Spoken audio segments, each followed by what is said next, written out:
Estamos aquí en el Cairo, Egipto, para hacerle una entrevista al maestro, escritor e intelectual mexicano José Luis Basulto, que nos va a revelar importantes novedades sobre su investigación del ayate del indio Juan Diego, que se exhibe en la Basílica de Guadalupe y cuya autenticidad él pone en duda.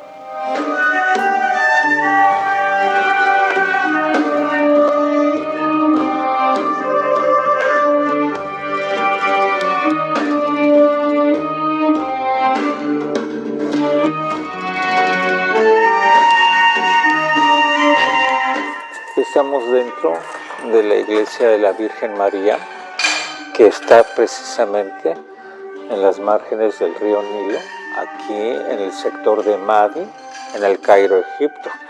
Ustedes pueden ver la advocación ortodoxa griega de la Virgen María, en la concepción que se tuvo de ella cuando el Imperio Bizantino dominó precisamente Egipto. Esto sucede antes de la dominación musulmana, que ocurrió en el siglo VIII. Buenos días. Buenos días, ¿cómo estamos? Estoy con José Luis Basulto, nada menos y nada más que en las orillas del río Nilo, ¿no es verdad? Así es, el enorme río Nilo que se extiende por miles de kilómetros aquí en la República Egipcia. Tenemos un tema muy especial para desarrollar en el día de hoy. Sí, se aproxima el día 12 de diciembre y en México se celebra precisamente el Día de la Virgen de Guadalupe. ¿Usted me puede decir cómo es que llega esa tradición de la Virgen de Guadalupe a México, sabiendo que es una Virgen originaria de Oriente Medio y que también pasó por aquí, por Egipto?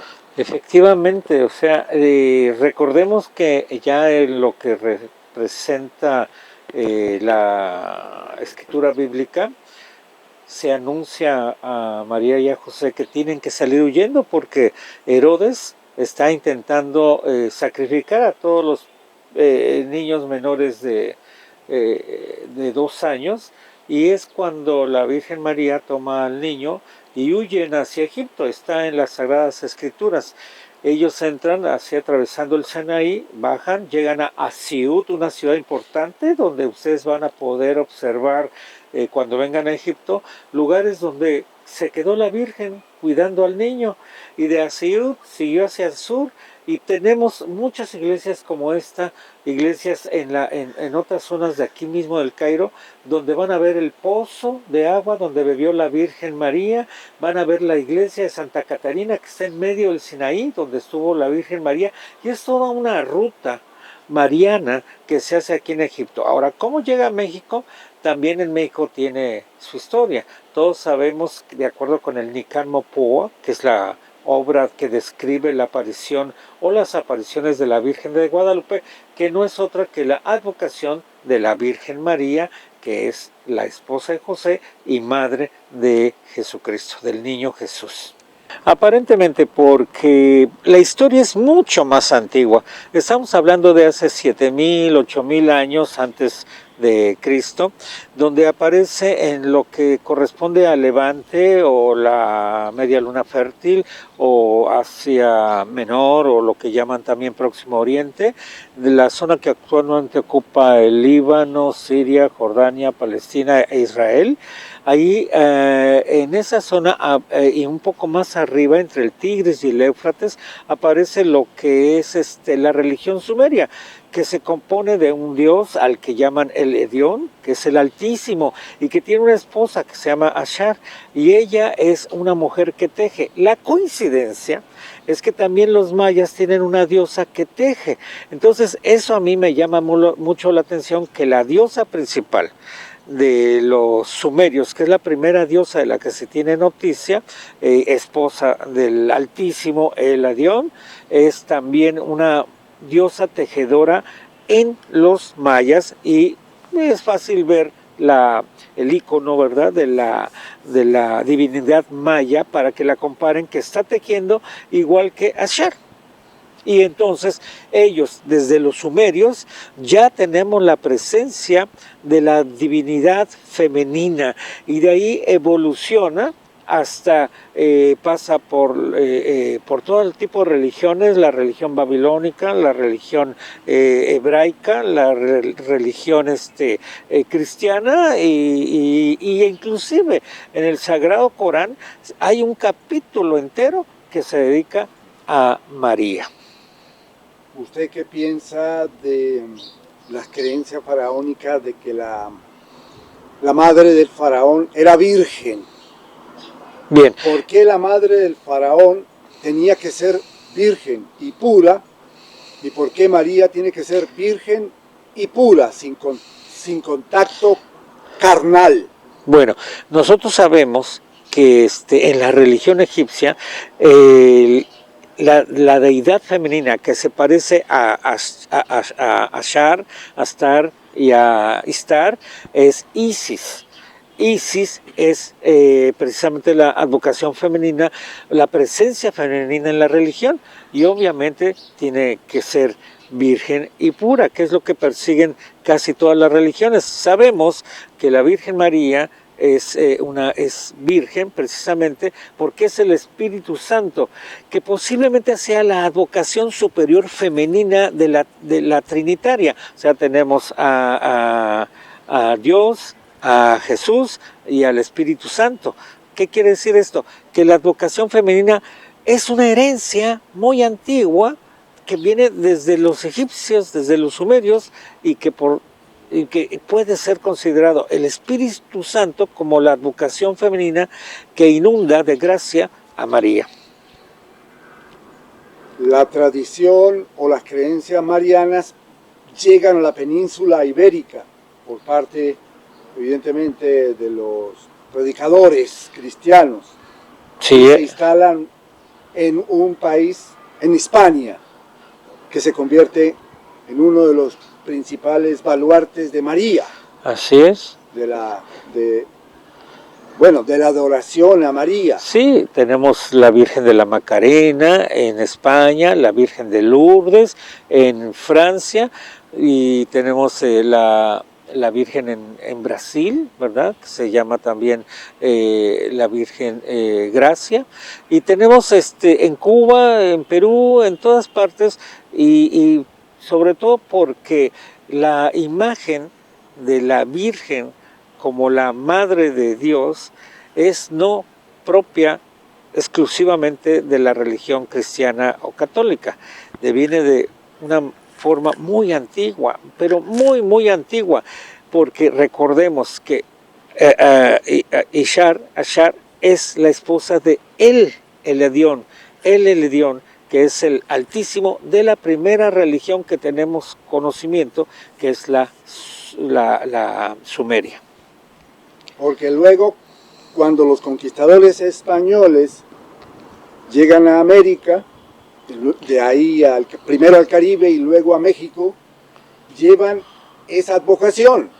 El primero, Hernán Cortés, claro, porque él hace la conquista con los pendones del rey de España y también de María. El pendón de María, tenía una gran fe por María, que le iba a dar la victoria.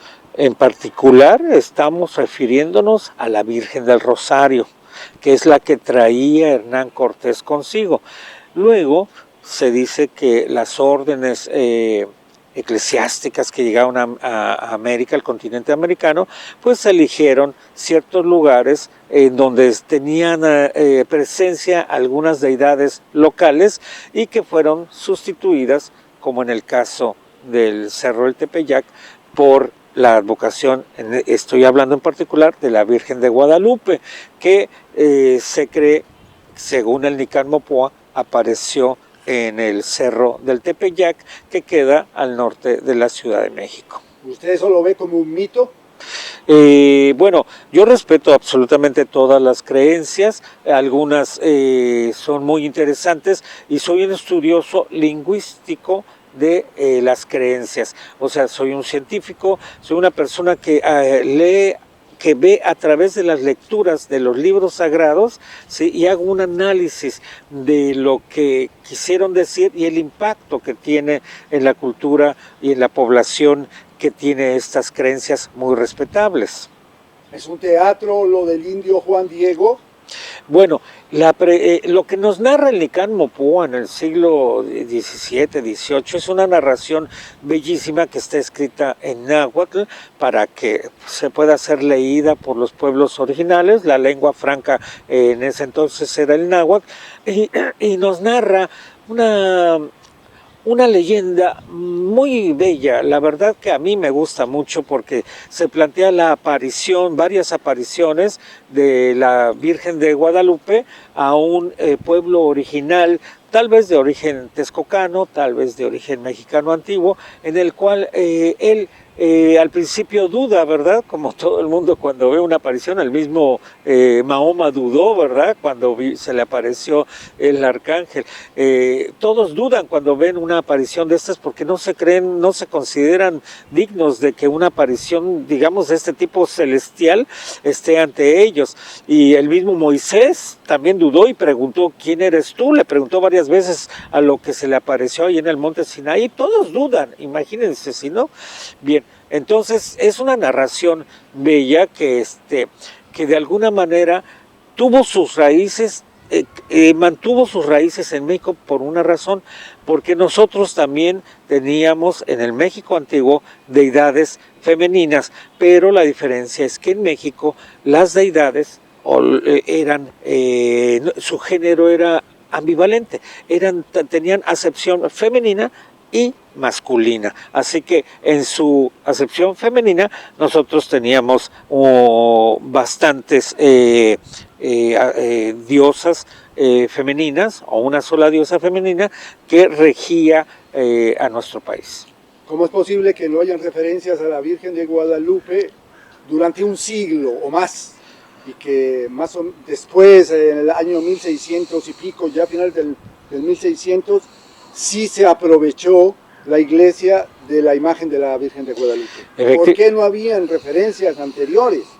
No se dijo nada. Se dice que la aparición es en diciembre de 1531, por eso de la cuestión de que no había rosas de Castilla en esa época porque hacía mucho frío y Juan Diego lleva las rosas, bellísima la estampa, pero el bibliógrafo o bibliotecólogo y Casbalceta hace un estudio encargado precisamente por el virrey de ese entonces, donde trata de encontrar antecedentes, ¿verdad?, de la aparición de la Virgen de Guadalupe, y él, en un escrito dirigido a la autoridad de ese entonces, novohispana, declara que no existe absolutamente ningún tipo de referencia bibliográfica antes del siglo XVII-XVIII. Así que, desde el punto de vista bibliográfico, no hay referencia, no hay estampa, no hay nada absolutamente más que una sola cosa: la imagen de la Virgen de Guadalupe, que está en la Basílica de Guadalupe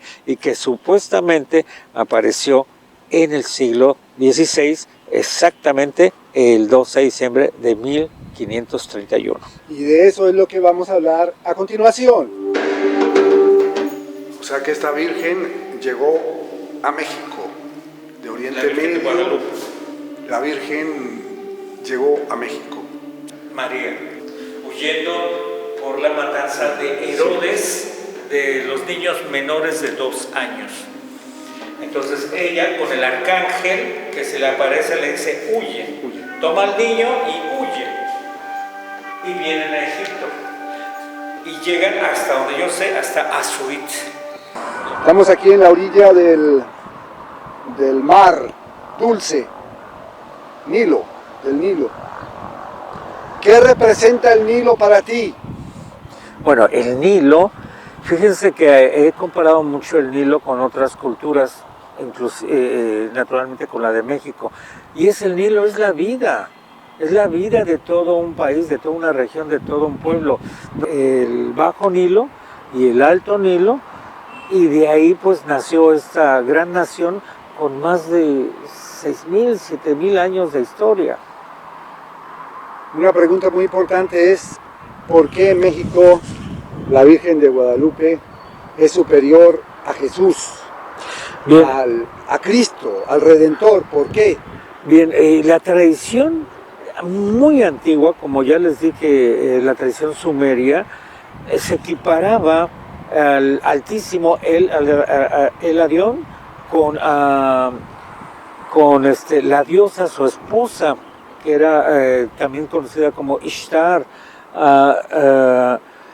Entonces, eran como dos cosmovisiones, la masculina y la femenina, que han existido siempre.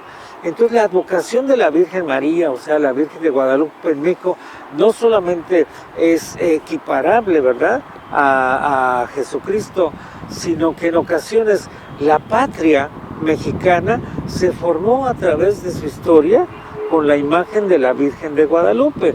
Estamos hablando de la edad colonial, ¿verdad?, de cuando hizo la aparición en el año 1531, luego curó a toda una nación de una peste en el siglo XVIII, XVII, y la sacaron a pasear, y ella logró curar al pueblo de la Ciudad de México de una gran peste que hubo.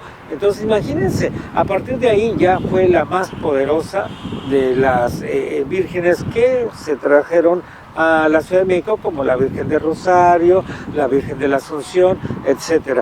Pero lo importante es que después, sí, en la época ya de la independencia, es el cura Miguel Hidalgo y Costilla quien la madrugada del 16 de septiembre de 1810 toma el estandarte de la Virgen de Guadalupe que tenía en su pequeña iglesia en Dolores Hidalgo, y con ella realiza el levantamiento que funda una patria que es la patria mexicana. Posteriormente, ya consumada la independencia, en el primer imperio, el de Agustín de Iturbide, él era un gran adorador de la Virgen de Guadalupe junto con su esposa María Hilda Duarte de Iturbide, la emperatriz, quien se mandan a hacer medallas, una orden guadalupana, una orden de Guadalupe, para que se condecore a los personajes más importantes de ese entonces, tanto nacionales como extranjeros. Imagínense cómo era la admiración que tenía la familia imperial por la Virgen de Guadalupe, para que la pusiera en una medalla, ¿verdad? Y luego, después de Iturbide, viene un gran problema, ¿verdad?, con la invasión de los Estados Unidos, y los Estados Unidos, que no son nada tontos, nos hacen firmar los tratados de Guadalupe Hidalgo. O sea, ellos, sabiendo que nosotros éramos muy respetuosos de la Virgen de Guadalupe, van y se meten a la basílica para que nosotros firmemos el tratado de Guadalupe Hidalgo, que obviamente fue la forma en que nos robaron todo ese territorio mexicano, que fue la mitad, pero ellos nos hicieron firmar en la Basílica de Guadalupe. Posteriormente vinieron las leyes de reforma, donde se separa el Estado, ¿verdad?, se convierte en un Estado laico, donde existe ya la separación de la Iglesia, y eso ya es la época de Benito Juárez. Posteriormente ya viene el momento que, después de la dictadura de Porfirio Díaz, Emiliano Zapata, en su Ejército del Sur, vuelve a retomar el estandarte de la Virgen de Guadalupe, y ya ese estandarte de la Virgen de Guadalupe representa la fuerza que él necesitaba para crear su Revolución del Sur. Ya después nosotros teníamos una basílica muy vieja de la época de la colonia, y se manda a hacer una nueva basílica bellísima, en forma de carpa de circo, porque para identificarla fácilmente, y es ahí donde está la nueva casa del manto sagrado de la Virgen de Guadalupe, que supuestamente es el original, y que en breve les explicaremos qué fue lo que sucedió con este hermoso manto, que actualmente uno de ellos se encuentra en la Basílica de Guadalupe, al norte de la Ciudad de México. Muy grande, porque conosco tutto sobre la imagen della Virgen de Guadalupe. Io sono dottore in linguistica no México, dalla Universidad do México, e conosco molto bene la imagen della Virgen de Guadalupe e posso parlare che significa tutto. Tenemos que dilucidar qué fue lo que aconteció con el ayate de la Virgen de Guadalupe, que esa es tu investigación, ¿no es verdad? Así es. Bien, tenemos la suerte que aquí en Egipto, en la iglesia de San Juan de la Sagrada Familia, tenemos una imagen de la Virgen de Guadalupe. Esta imagen es la que está en la Basílica de Guadalupe en México. Lo que vamos a observar, y quiero que pongan mucha atención, es todo lo que esto conlleva, ¿no? Obviamente ella está escrita en Revelaciones en la Biblia, en el Nuevo Testamento, en Revelaciones también llamado Apocalipsis. Lo que quiero que noten aquí es lo que se llama la mandorla, que es un óvalo, que de acuerdo con la tradición guadalupana, se abre en los cielos para dar entrada o salida a la Virgen de Guadalupe. Se llama mandorla. Y la mandorla es la autorización del Señor, del Altísimo, de Dios, para que la Virgen de Guadalupe se aparezca. Per se, ella no se puede aparecer. Tiene que tener la autorización de Jesús Cristo, que a través de la mandorla los cielos se abren. Por eso es que ustedes van a ver los rayos de sol y unos rayos que son redondos y otros rayos que son rectos, porque son los rayos tanto del sol, como dice Revelaciones al final, como de la luna. Es una imagen celestial. Bien, entonces aquí hay otra cosa importante que quiero que observen, ¿verdad? Esto es una túnica como la que se utiliza aquí en el Islam, ¿verdad? Claro que no tiene, se le logra ver el cabello largo significa que ella es la Virgen de Guadalupe, está embarazada y lo más importante acá es el lenguaje que se lee en la túnica. Es un lenguaje, son jeroglíficos olmecas que no corresponden a los pliegues del vestido de la Virgen.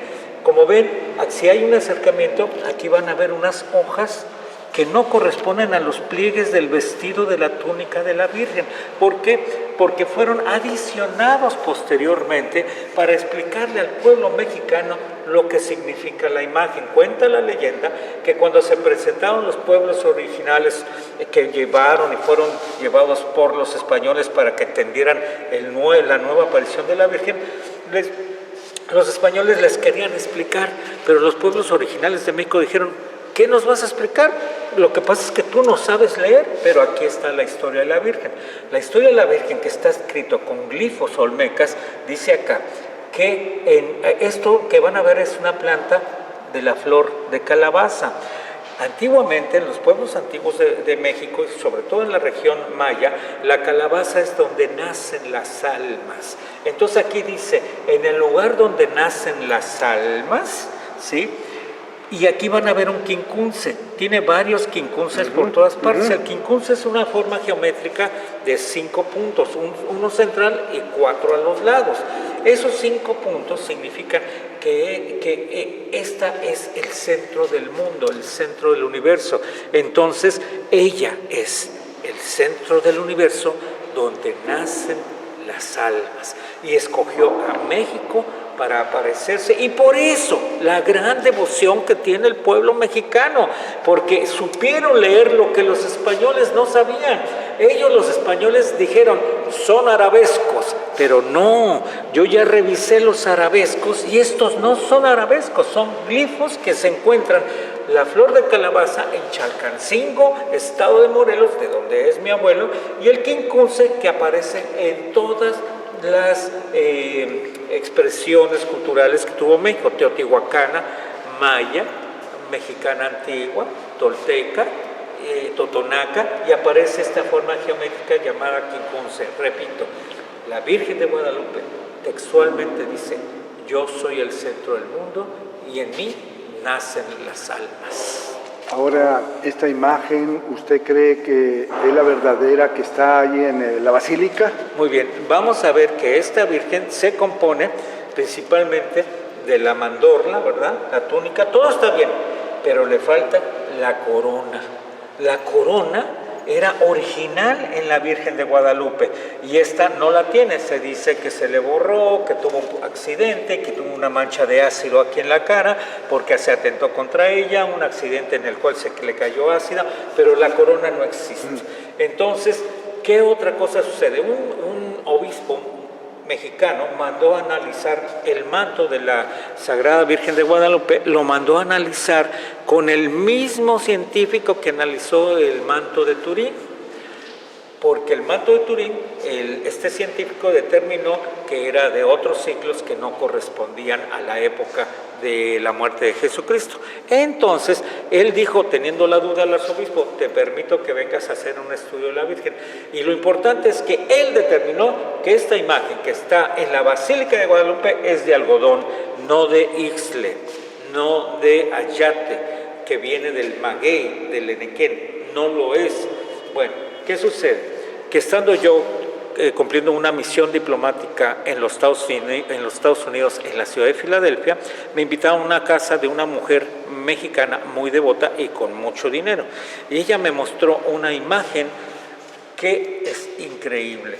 ¿Por qué? Porque ella me permitió cortar unas fibras de la imagen que se están llevando a un laboratorio internacional donde con pruebas de los átomos de estroncio y el carbono 14 se va a determinar si esa imagen que está en Filadelfia, a la cual me permitieron cortarle unas fibras, es la Virgen de Guadalupe original que fue llevada de acuerdo a las investigaciones que yo hice. ¿Por qué creen?